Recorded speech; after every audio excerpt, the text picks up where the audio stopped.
नमामीशं ईशान्निर्वाणरूपं विभुं व्यापकं ब्रह्मवेदस्वरूपं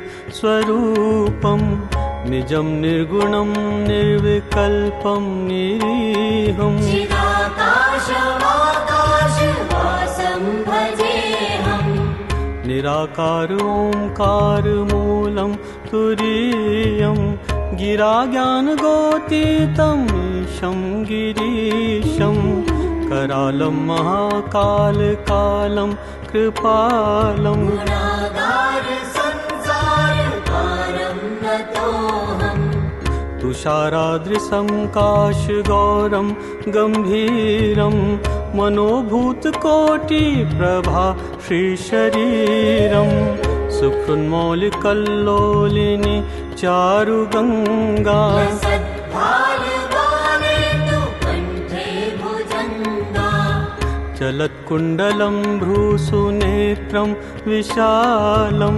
प्रसन्नाननं नीलकण्ठं दयालं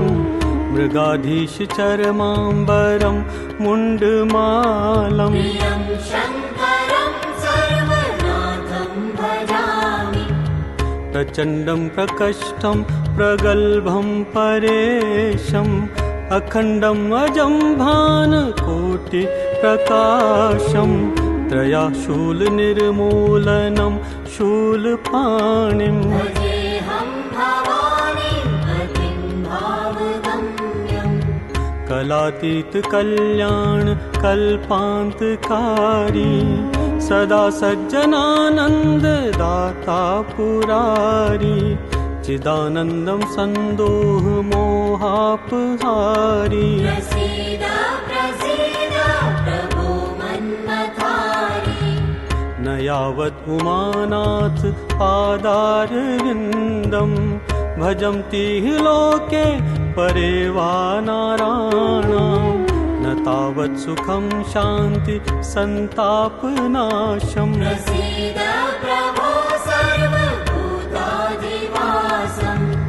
न जानामि योगं जपं नैव पूजां न तोऽहं सदा सर्वदा शम्भुतुभ्यं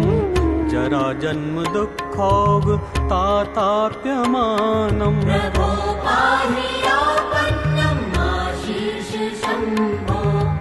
नमामीशं ईशान्निर्वाणरूपम्